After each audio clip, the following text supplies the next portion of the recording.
नमस्कार मित्रों, आज हम आपके लिए खाटू श्याम जी से जुड़ी एक और सच्ची घटना लेकर आए हैं। कनिका ग्रेटर नोएडा में एक मल्टीनेशनल कंपनी में जॉब करती थी। उसके माता पिता मथुरा में रहते थे। कनिका अपने ऑफिस के पास ही एक फ्लैट में रहती थी। कनिका के पिता खाटू श्याम जी को बहुत मानते थे और उन्हें जब भी समय मिलता था परिवार के साथ खाटू श्याम जी के दर्शन करने जाया करते थे। कनिका सुबह शाम दोनों समय खाटू श्याम जी की पूजा करती थी। कनिका क्योंकि अकेली रहती थी इसलिए उसके माता पिता खाटू श्याम जी से प्रार्थना करते रहते थे, हे बाबा हमारी बेटी की रक्षा करना। कनिका को जॉब करते काफी समय हो गया था। उसे जब भी छुट्टी मिलती वह अपने माता पिता से मिलने चली जाती थी। कुछ समय बाद कनिका के पिता ने हरिद्वार जाकर गंगा स्नान करने का निश्चय किया।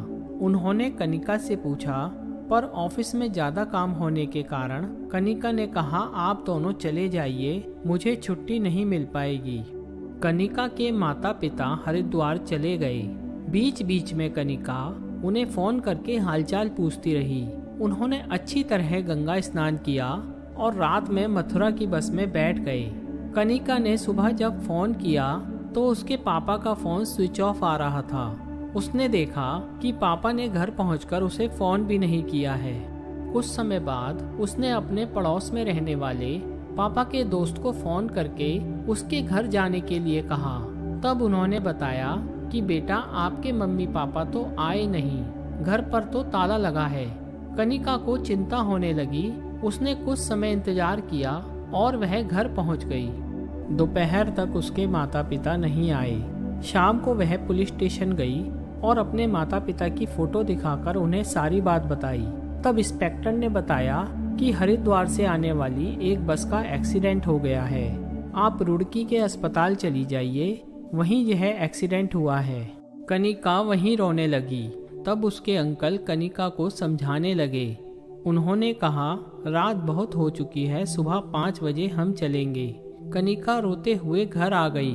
घर में काफी लोग इकट्ठा हो गए थे। उसने किसी से बात नहीं की।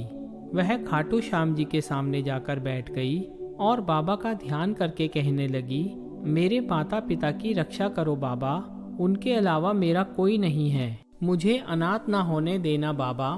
इसी तरह वह प्रार्थना करते करते वहीं सो गई। सुबह वह जल्दी उठ गई और अंकल के साथ रुड़की चली गई। वहाँ सभी अस्पताल, पुलिस स्टेशन, सब जगह ढूंढा पर उसके माता पिता का कहीं पता नहीं चला। फिर वे लोग उस जगह पहुँचे जहाँ एक्सीडेंट हुआ था, पर वहाँ भी कोई नहीं था। कनिका का दिल बैठा जा रहा था। वह मन ही मन खाटू श्याम जी का नाम लेने लगी। उसने दोबारा पुलिस स्टेशन जाकर सभी घायलों की और यहाँ तक कि मरने वालों की भी लिस्ट चेक की, पर उसके माता पिता का कहीं पता नहीं चला। कनिका को लगा सब खत्म हो गया। वह हार कर घर वापस आ गई। मथुरा से भी वह बार बार पुलिस स्टेशन फोन करती, पर उसके माता पिता का कोई सुराग नहीं मिल पा रहा था। वह सारा दिन खाटू श्याम जी के सामने दीपक जलाकर बैठी रहती। घर में कुछ रिश्तेदार आ गए थे जो उसे संभाल रहे थे, पर वह किसी से बात नहीं करती और सारा दिन मंदिर के सामने बैठी रहती थी। इसी तरह 5 दिन बीत गए। छठे दिन सुबह 7 बजे उसके पिता का फोन आया कि वे मथुरा बस स्टैंड पर बैठे हैं, तुम गाड़ी लेकर आ जाओ, यहाँ कोई सवारी नहीं मिल रही है। कनिका को विश्वास नहीं हुआ। तब उसके पिताजी ने बताया, हम दोनों ठीक हैं। कनिका अपने अंकल के साथ बस स्टैंड पहुंची। वहां उसके माता पिता बैठे थे। कनिका उन्हें घर ले आई। तब उसके माता पिता ने बताया कि उन्हें भी चोट लगी थी और वे बेहोश हो गए थे। जब उनकी आंख खुली तो वे एक फ्लैट में थे। एक भले से व्यक्ति उनकी सेवा करते रहे। जब हम थोड़ा ठीक हुए तो हमने देखा उस फ्लैट में हमेशा इत्र की खुशबू रहती थी। जब हमने उनसे पूछा तो उन्होंने बताया कि वे खाटू श्याम जी की पूजा करते हैं और उन्हें इत्र लगाते हैं, उसकी ही खुशबू है। हमने उन्हें दिन में कई बार खाटू श्याम जी के मंदिर के सामने पूजा करते देखा था। हमने तुम्हें फोन करने की कोशिश की पर हमारा फोन काम नहीं कर रहा था। कल रात उन्होंने हमें मथुरा की बस में बिठा दिया और हम यहाँ आ गए। कनिका बहुत खुश थी। उसके माता पिता के घर आते ही बधाई देने वाले और हालचाल पूछने वालों की भीड़ लग गई। इस तरह कई दिन निकल गए। जब कुछ फुर्सत मिली तो कनिका ने कहा, पापा, हमें उन अंकल से मिलना चाहिए। मैं उनका शुक्रिया करना चाहती हूँ। आप कल सुबह मेरे साथ चलेंगे। अगले दिन कनिका अपने माता पिता के साथ रुड़की में उसी फ्लैट के पास पहुँच गई। वहाँ जब ऊपर जाने लगे तो गार्ड ने रोका। तब कनिका ने बताया कि उन्हें तीसरी मंजिल पर रहने वाले अंकल से मिलना है। इस पर गार्ड ने कहा, यह बिल्डिंग तो पिछले 1 साल से खाली है, यहाँ कोई नहीं रहता।